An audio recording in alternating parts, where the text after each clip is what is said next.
Bonjour à toutes et à tous et bienvenue aux émissions spéciales des élections fédérales de 2025. Je suis Clara Maté-Genet et je serai votre animatrice pour vous guider à travers ces émissions afin de vous fournir toutes les informations nécessaires pour faire un choix éclairé le jour du vote. TVBL couvre 5 circonscriptions fédérales sur son territoire de diffusion.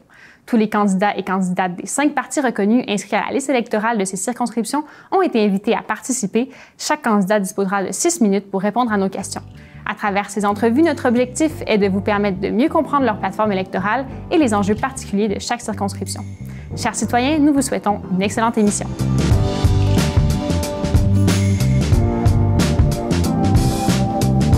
La circonscription de Rivière-des-Mille-Îles regroupe les villes de Rosemère, Boisbriand, Saint-Eustache et Deux-Montagnes.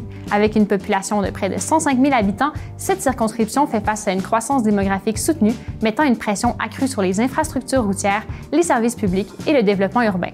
La circonscription de Rivière-des-Mille-Îles est confrontée à une crise du logement préoccupante. La rareté de logements disponibles entraîne une hausse significative des loyers, rendant l'accès à un logement abordable de plus en plus difficile pour de nombreux résidents. Lors des élections fédérales de 2025, les électeurs de Rivière-des-Mille-Îles auront le choix parmi plusieurs candidats. Luc Desilets, député sortant et candidat du Bloc québécois, Linda Lapointe, candidate du Parti libéral, Alec Ware, candidate du Parti vert, Elia Lopez, candidate du Parti conservateur, Joseph Akizimana, candidat du Nouveau Parti démocratique. Madame Lopez ne s'est pas présentée en entrevue et M. Akizimana n'a pas répondu à notre invitation.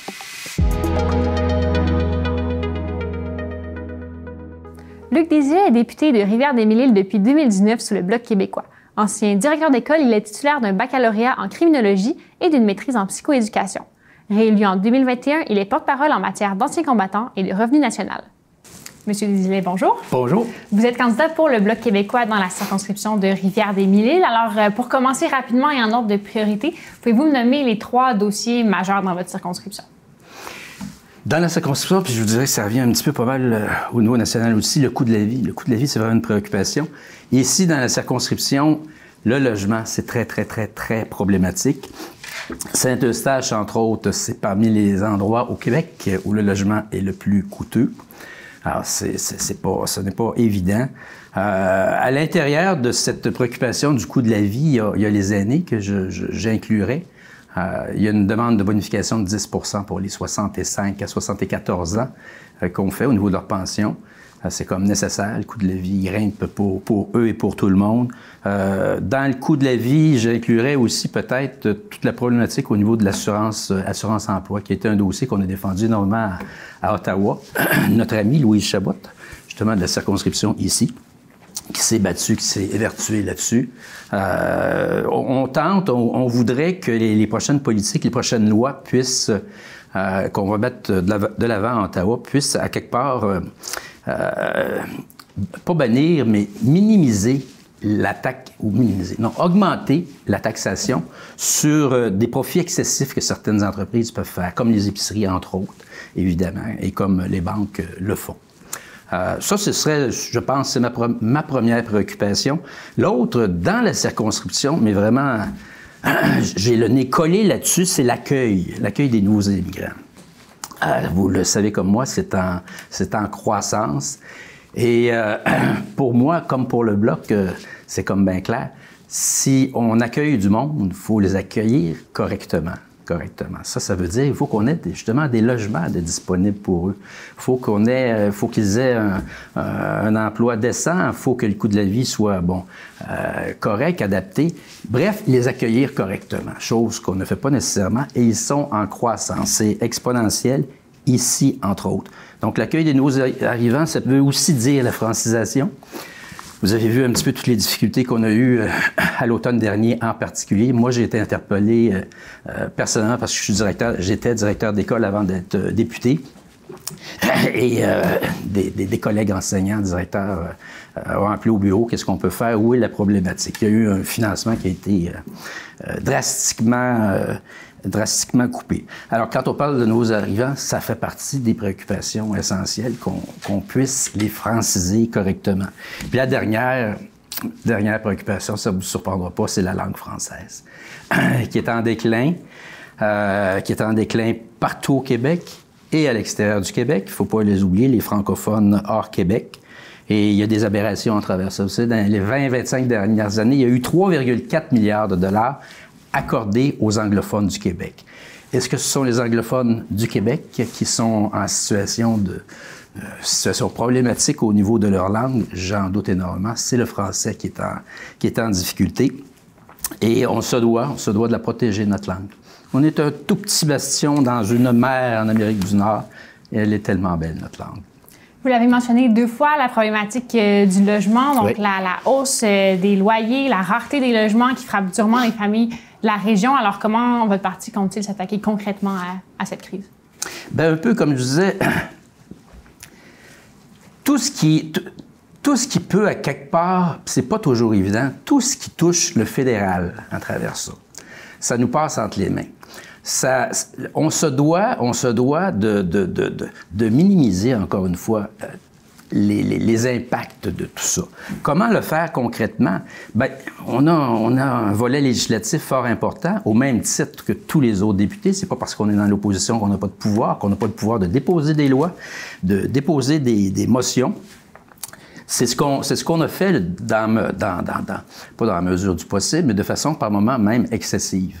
Tu sais, là-dessus, moi, j'utiliserais souvent, on entend dire, vous êtes dans l'opposition, votre pouvoir, il est limité. On a le même pouvoir que n'importe quel député au pouvoir ou qui fait partie de l'opposition officielle. On a le même pouvoir de déposer des lois, de déposer des motions. Et ce que j'ajouterais, c'est que par moment, on a encore plus d'écoute.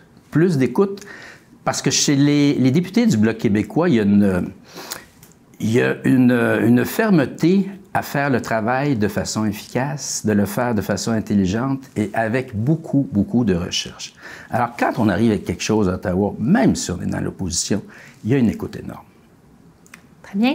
Il y a de nombreux citoyens qui déplorent la difficulté d'obtenir des soins, que ce soit pour voir un médecin de famille ou alors pour des services spécialisés. Que comptez-vous faire pour améliorer l'accessibilité des services publics en général dans votre circonscription? Services publics en général. Bien, regardez, vous parlez de la santé. C'est sûr que c'est un dossier provincial. En 30 secondes peut-être. Et peut-être. OK, c'est un dossier provincial, ça revient au provincial. Ce qui serait beaucoup aidant, c'est que les transferts puissent se faire automatiquement puis puissent se faire à la hauteur des besoins du Québec, chose qui ne se fait pas. Merci, M. Desilets. Bienvenue.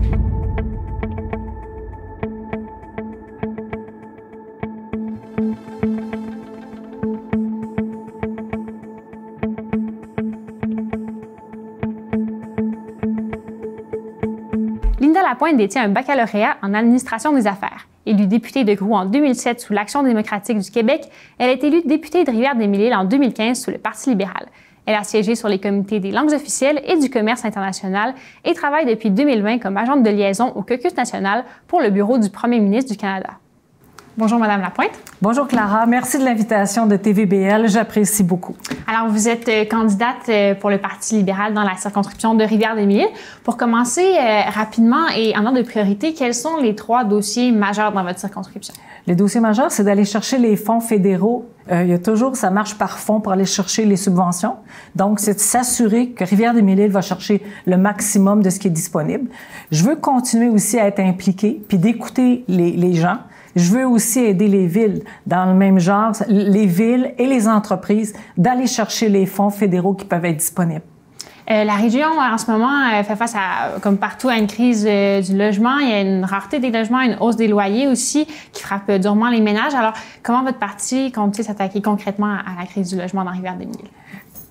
C'est un bon point. Puis je veux dire, ça peut être autant dans les logements subventionnés, mais aussi faire des maisons préfabriquées. C'est prévu dans notre programme d'investir là-dedans. Parce qu'au Québec, l'hiver, c'est difficile de construire en raison de la température. Donc, c'est vraiment d'aider. Puis c'est encore là, c'est d'aider les villes, comme je disais précédemment. Il y a des fonds disponibles. Il faut aider les villes. Et puis je suis là en étant, si je peux être au gouvernement, bien, je peux aider, puis ça va plus rapidement. En ce moment, il y a de nombreux citoyens qui déplorent la difficulté d'obtenir des soins rapidement ou simplement des services publics. Alors, que comptez-vous faire pour améliorer l'accessibilité à des services publics en général et leur qualité aussi dans votre circonscription? Vous parlez plus spécifiquement de la santé, qu'est-ce que je comprends? Oui, on peut. OK. La santé, c'est effectivement un domaine, bon, oui, c'est le provincial, c'est le Québec qui va desservir, qui va donner les services directement, mais on a eu une entente qui a été faite dans la dernière année et c'était de trouver les priorités communes avec le gouvernement fédéral et le gouvernement provincial, et c'était principalement sur les soins de longue durée, la santé mentale. Et c'était de s'assurer aussi d'avoir des indicatifs pan-canadiens pour être sûr que ce qui est investi va aussi redonner, je veux dire, trouver les meilleures pratiques et les partager à travers le pays. Mais la loi est fédérale, mais les services sont donnés par la province. Oui, très bien. Alors, allons du côté de l'environnement maintenant. Donc, le territoire qui est bordé par la rivière des Mille-Îles est précieux, mais il est aussi vulnérable à l'érosion, à la pollution, à la perte de la biodiversité. Alors, quels engagements concrets proposez-vous pour protéger l'environnement riverain et préserver la qualité de l'eau potable? C'est une très bonne question. Plusieurs personnes qui sont autour de la rivière des Mille-Îles ignorent que la rivière fournit de l'eau potable à 400 000 personnes dans les Basses-Laurentides. De là, l'importance de s'assurer de la biodiversité, de s'assurer qu'elle est bien, s'assurer qu'elle est en bon état.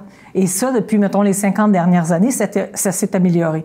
Donc, c'est de trouver les subventions fédérales contre les changements climatiques et d'améliorer tous les systèmes d'eau des villes.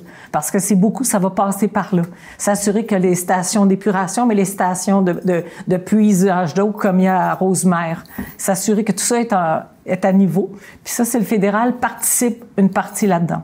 Dans le même ordre d'idée, il y a eu le cas récemment de Ganesatake qui soulève des préoccupations sur l'encadrement fédéral en matière de transport et de dépôt des sols contaminés. Alors, quelle est votre position sur ce dossier? Et puis, comment votre parti entend-il mieux encadrer ces pratiques afin de protéger l'environnement, mais aussi la santé des citoyens? Bien, je trouve que c'est une excellente question parce que, je veux dire, des déchets qui sont polluants, ils ont beau être à Kanesatake, mais il y a un environnement autour. Je veux dire, c'est dans Mirabel, c'est de s'assurer que tout est fait comme il faut. Encore là, je veux dire, là, on est entre les deux. On est entre le fédéral et le provincial autour. C'est de s'assurer puis seconder pour que tout se fasse bien. Il vous reste un peu de temps, là. Est-ce qu'il y a d'autres choses, d'autres sujets que vous vouliez aborder, d'autres points que vous vouliez parler? Oui, en fait, c'est les gens qui m'ont demandé de me présenter. J'étais dans un événement à Saint-Eustache et les gens ont dit Linda, on aimerait ça que tu continues. Alors, c'est ça qui m'a fait changer d'idée. Puis, oui, je suis capable de donner encore, j'ai de l'énergie. Puis, les priorités de Rivière-des-Mille-Îles, j'ai continué à m'impliquer malgré que en 2019, j'avais perdu mes élections. J'ai continué à m'impliquer puis d'aller dans les événements pour être sensible à ce qui se passait. C'est continuer de servir, je vous dirais, continuer de servir les gens. Ça fait plus que 20 ans que je suis impliquée en politique, mais je vous dirais que je suis impliquée dans mon milieu. Je suis ancienne épicière, j'ai été au regroupement des gens d'affaires, j'ai fait des brunchs du partage pour lever de l'argent pour des gens qui en ont besoin. C'est mon implication communautaire de continuer. J'aime mon coin de pays. Je veux l'amener au niveau national, puis m'assurer qu'au niveau national, qu'on soit entendu, puis que je peux aider le Canada au complet. De mon savoir, je vais le faire avec le plus grand des plaisirs et s'assurer que Rivière-des-Mille-Îles est représentée à la table du cabinet. Merci beaucoup. Merci.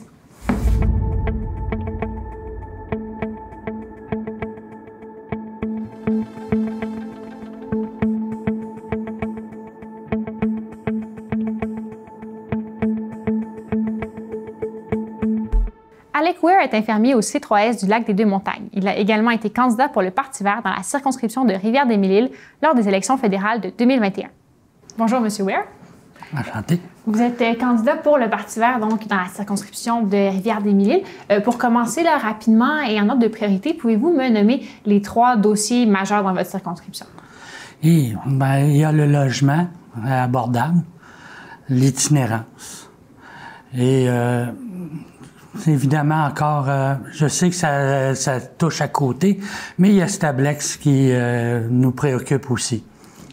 Parfait. Commençons avec le logement. La rareté, justement, des logements, la hausse des loyers aussi frappe durement les ménages de la région. Alors, comment votre parti compte-t-il concrètement s'attaquer à la crise du logement dans Rivière-des-Mille-Îles? En encourageant la construction. Je sais que notre chef a parlé aussi de s'il faut nous-mêmes acheter les matériaux et les revendre aux constructeurs. Et aussi, on veut arranger le logement abordable parce que présentement, le logement abordable, c'est selon le taux du marché. Fait que c'est vraiment pas l'idéal parce que le taux du marché, on sait tous qu'il y a augmenté énormément. Fait qu'un logement abordable à 1000, c'est pas abordable pour tous. Fait que nous, c'est plutôt un pourcentage. Fait que 30% de ton revenu devrait aller à ton logement et c'est là qu'on veut travailler sur un règlement qui obligerait les gens à respecter ce genre d'entente. D'accord. Il y a de nombreux citoyens qui déplorent aussi la difficulté d'obtenir rapidement des soins, soit que ce soit, par exemple, pour voir un médecin de famille ou alors juste avoir accès à des services spécialisés. Que comptez-vous faire pour améliorer l'accessibilité générale et la qualité des services publics dans la région? Évidemment, ça, c'est une condition plus provinciale, les soins de la santé. Mais évidemment, ce qu'on voudrait au Parti vert, c'est assurer un budget, c'est-à-dire s'assurer que l'argent va où sont les demandes. Fait que ça serait plus un suivi de ce côté-là. Je sais que c'est une compétence provinciale et au Québec, c'est toujours un peu plus frileux de ce côté-là, mais c'est d'assurer que le budget demeure. Parce que souvent, ce qu'on entend parler, c'est que le fédéral va couper et soudainement les transferts deviennent moins importants aux provinces. Et nous, on n'a aucune intention de travailler là-dessus. On veut garder les budgets tels qu'ils doivent être. Évidemment, nos idées sont peut-être coupées ailleurs, mais on veut assurer que la santé demeure prioritaire pour tous, partout à travers le pays. Passons du côté environnemental maintenant. Le territoire qui est bordé par la rivière des Mille-Îles est précieux, mais il est vulnérable aussi à la pollution, à l'érosion, à la perte de la biodiversité. Alors, quels engagements concrets proposez-vous pour protéger l'environnement riverain et préserver la qualité de l'eau potable? Bien, je dois admettre que je suis pas tout à fait au courant des détails, mais en tant que membre du Parti vert, et je sais que notre engagement envers l'environnement est très important, on a l'intention d'assurer qu'il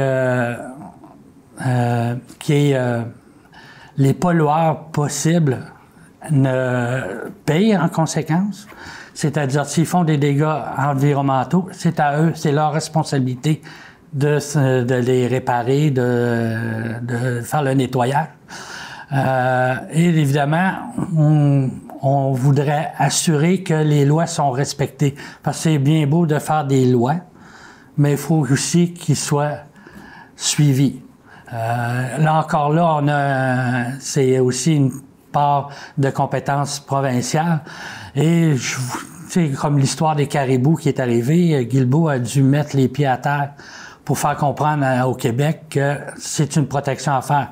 Fait que s'il faut, le fédéral pourra imposer des règlements pour s'assurer que les riverains soient protégés. Puis évidemment, on doit travailler en amont. Alors, il n'y a pas juste les rivières, mais il y a toute la pollution, le changement climatique qui nous amène à avoir des problèmes au point de vue rivières, puis les inondations, et etc. Merci, M. Ware. C'est bien. La circonscription de Rivière-du-Nord regroupe les villes de Saint-Jérôme, Sainte-Anne-des-Plaines et la municipalité de Sainte-Sophie, avec une population de plus de 113 000 habitants selon le recensement de 2021, dont 93 000 électeurs. Cette circonscription connaît une croissance démographique soutenue, exerçant une pression accrue sur les infrastructures routières, les services publics et le développement urbain. Parmi les enjeux majeurs, on retrouve la mobilité régionale avec un besoin marqué d'investissement dans le transport collectif. L'accès au logement représente également une priorité essentielle pour la circonscription.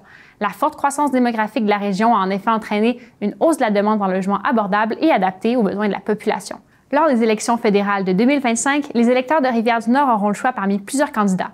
Réal-Éloi Fortin, député sortant et candidat du Bloc québécois, Marie-Hélène Walton, candidate du Parti libéral, Patricia Morissette, candidate du Parti conservateur, Christelle Marchand, candidate du Nouveau Parti démocratique. Madame Morissette a refusé notre demande d'entrevue et Madame Marchand n'a pas répondu à notre invitation. Réal-Éloi Fortin est avocat et député de Rivière-du-Nord depuis 2015. Il a été chef intérimaire du Bloc québécois de 2015 à 2017 et est actuellement porte-parole du parti en matière de justice. Ancien bâtonnier du barreau Laurentier de la Naudière, il a étudié le droit à l'Université de Sherbrooke et exerce à Saint-Jérôme depuis 1992. Il est impliqué dans le Bloc québécois depuis la fin des années 1980 et a été réélu en 2019 et 2021. Bonjour, M. Fortin. Bonjour. Alors, vous êtes candidat pour le Bloc québécois dans la circonscription de la Rivière-du-Nord. Rapidement et en ordre de priorité, pouvez-vous me nommer les 3 dossiers majeurs pour votre circonscription? Écoutez, ma circonscription est plutôt éclectique. Saint-Jérôme, il y a plus de pauvreté que dans mes 2 autres villes. Moi, j'ai Saint-Jérôme, Sainte-Sophie et Sainte-Anne-des-Plaines. Alors, Saint-Jérôme, il y a beaucoup d'immigration, il y a de la pauvreté, problème de logement. Sainte-Sophie, c'est davantage un peu la banlieue, quelques fermes, mais surtout des gens qui résident là, qui vont ailleurs, beaucoup de maisons unifamiliales, alors que Sainte-Anne-des-Plaines, il y a 90% ou à peu près, je pense que c'est 92% du territoire qui est agricole. Donc, ce sont 3 réalités différentes. Ce serait difficile de vous déterminer un enjeu qui concerne tout le monde, mais je vous dirais que comme à peu près tout le monde au Québec, au Canada et en Amérique, si ce n'est pas dans le monde, présentement, l'enjeu majeur, c'est gérer la situation avec le gouvernement de Donald Trump.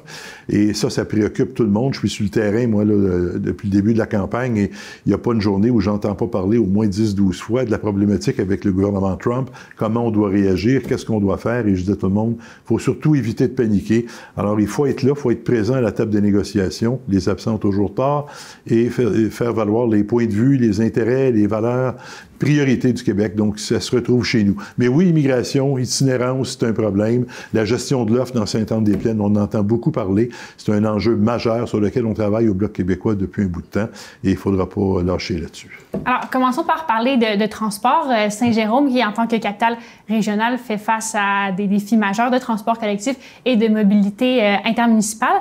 Comment votre formation politique entend-elle améliorer l'offre de transport collectif dans Rivière-du-Nord afin de répondre aux besoins d'une population en croissance et de réduire aussi la dépendance à l'auto-solo? OK, mais je vous dirais d'abord que le gouvernement fédéral n'a pas à gérer le transport en commun, comme il n'y a pas à gérer les hôpitaux ni les écoles. Ce sont des champs de juridiction des provinces. Alors, nous, on est plutôt, comment je pourrais dire, on est vigilant là-dessus. On s'assure qu'il n'y a pas d'interférence de la part du fédéral dans nos champs de juridiction du Québec. Ceci dit, ça n'empêche pas que le gouvernement collecte année après année beaucoup trop d'impôts, beaucoup trop de taxes pour les champs de juridiction fédéraux, ce qui fait qu'ils se retrouvent à retourner de l'argent aux provinces et au Québec. Alors, comme en santé, vous le voyez si vous suivez l'actualité, année après année, c'est la bataille. Le fédéral dit, je vais vous retourner l'argent qu'on vous doit, mais je mets des conditions à ça. Nous, on dit, oublie tes conditions, c'est pas de tes affaires, tu as collecté trop, tu nous redonnes l'argent, on va le gérer. Alors, le transport collectif, c'est le même problème. Ça relève de Québec, ça relève des municipalités. Alors, nous, ce qu'on dit, c'est que le fédéral doit transférer l'argent qui revient au Québec et à l'ensemble des provinces canadiennes sur ce champ de compétences-là. Mais quand on parle de transport en commun, je pense beaucoup à 2 choses. D'abord, la taxe sur l'essence qui doit retourner pour financer les infrastructures dans les municipalités et qui doit également servir en partie à financer des programmes comme le transport en commun que les municipalités doivent assumer.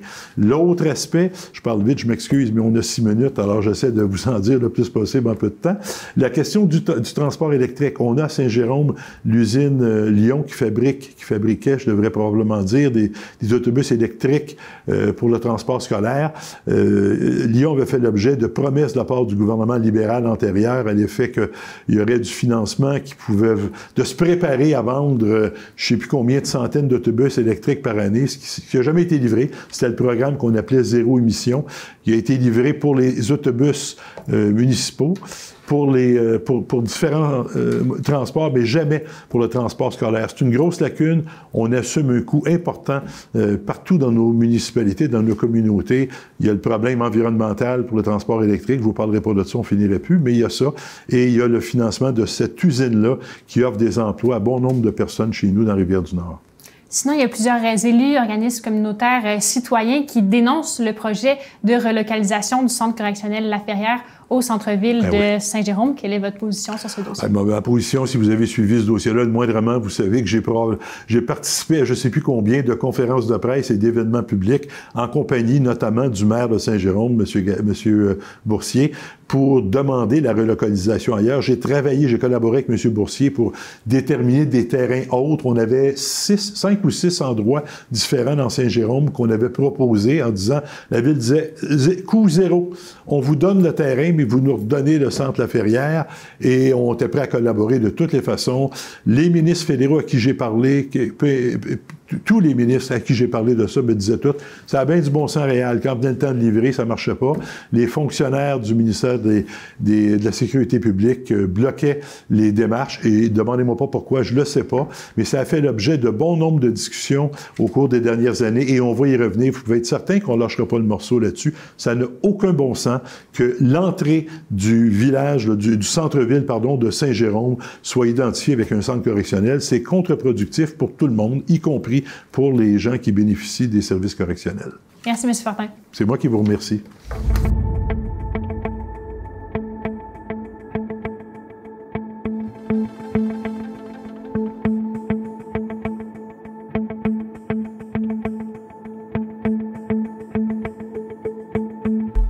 Marie-Hélène Walton est candidate libérale dans la circonscription de Rivière-du-Nord.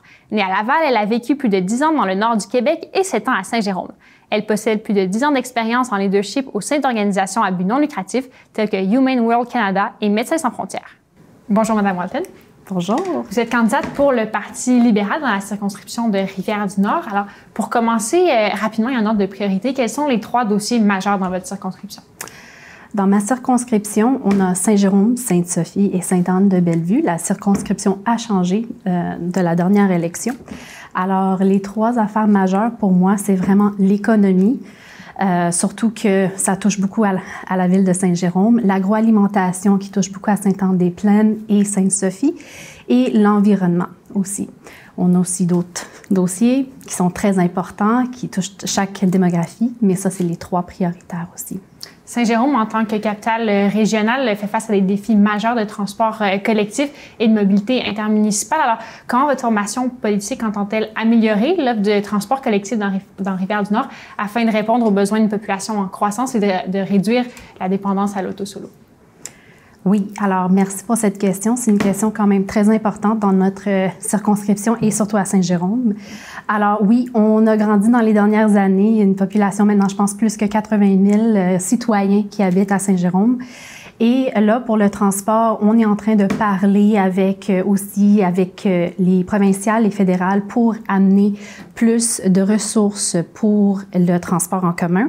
Ça, c'est quelque chose que moi, je veux aller travailler, avoir une chaise à la table, comme on dit, avec les ministres et le ministre du Transport pour aller chercher des fonds pour élargir et soutenir pour soutenir vraiment l'infrastructure qui va venir aussi à l'aide de la ville Saint-Jérôme. Puis on prévoit encore une croissance. Alors c'est très important qu'on a accès à Saint-Jérôme et que Saint-Jérôme a accès aussi des autres. Puis pas juste dans les grandes centres-villes comme à Montréal, mais aussi entre Blainville, Sainte-Thérèse, Saint-Jérôme et aussi plus haut dans les Laurentides. Parlons d'un autre dossier local plutôt. Il y a plusieurs élus, organismes communautaires et citoyens qui dénoncent le projet de relocalisation du centre correctionnel La Ferrière au centre-ville de Saint-Jérôme. Alors, quelle est votre position à vous sur ce dossier? Alors, sur ça, moi, je suis de Saint-Jérôme. J'habite Saint-Jérôme. Je vais rentrer dans la 7e année. Alors, c'est un dossier qui est très pertinent pour moi comme individu. Alors, je commence dans le dossier, je regarde vraiment c'est quoi les enjeux et pourquoi ils voulaient le placer là. C'est ma première fois dans ce dossier-là et comme citoyenne, je ne veux pas qu'il soit construit. D'accord. L'accès à un logement abordable aussi devient de plus en plus difficile. Alors, quelle est votre position sur le rôle que devrait jouer le gouvernement fédéral pour appuyer la construction de logements sociaux et abordables dans la circonscription? Très importante. Merci beaucoup pour cette question. Alors, ça, c'est quelque chose qu'on veut aller parler avec le ministre du Logement pour avoir vraiment un investissement à Saint-Jérôme et dans la circonscription telle qu'elle. Parce que, comme on a entendu dans les nouvelles, ça fait pas longtemps, il y a beaucoup de problèmes aussi avec l'itinérance. Il y a beaucoup de jeunes qui ne trouvent pas de logement abordable et maintenant beaucoup de retraités aussi qui trouvent ça très, très serré. Et ça devient de plus en plus serré. Le logement n'est peut-être pas plus abordable non plus. Alors ça, c'est quelque chose, c'est pour ça, je le dis, je suis une fille du coin, je veux aller avoir une chaise avec les ministres et les ministres du logement et vraiment amener les ressources et les fonds pour aller investir le logement et prendre du gros budget que M. Carney veut mettre dans le logement, comme ça qu'on n'a pas vu cet investissement-là et cette production depuis la Deuxième Guerre mondiale. Je veux aller chercher ça vraiment pour nos citoyens. Très bien. L'accès à des services de qualité, tant en santé que dans d'autres domaines essentiels, est un enjeu majeur dans la circonscription de Rivière-du-Nord. Alors, que comptez-vous faire pour améliorer l'accessibilité et la qualité des services publics dans votre circonscription, en particulier pour les populations les plus vulnérables? Les plus vulnérables, oui. Alors, surtout comme on a dit un petit peu plus tôt, il y a une population qui est très en jeu avec, dans notre circonscription, surtout les jeunes, l'itinérance et aussi les retraités. C'est important de travailler avec chaque niveau de gouvernement, alors provincial, municipal, pour aller chercher tout ce qu'on a besoin, mais surtout provincial dans la santé et aller enjouer des fonds. Surtout qu'on est une population qui a grandi. Les Laurentides, on voit de plus en plus de gens qui rentrent. Alors ça, c'est vraiment d'ajouter des fonds et de donner. La santé aussi, c'est un enjeu très provincial. Alors on veut aller encourager et travailler ensemble sur des solutions spécifiques dans notre région. Merci, Mme Walton. Merci à vous. TVBL vous encourage à vous rendre aux urnes le 28 avril prochain, ou plutôt si vous préférez voter par anticipation. Le vote est un droit et un devoir civique et nous vous incitons vivement à l'exercer afin d'avoir un impact auprès de votre communauté. Un grand merci aux candidats qui ont pris le temps de participer à nos tournages. Nous leur souhaitons une bonne fin de campagne.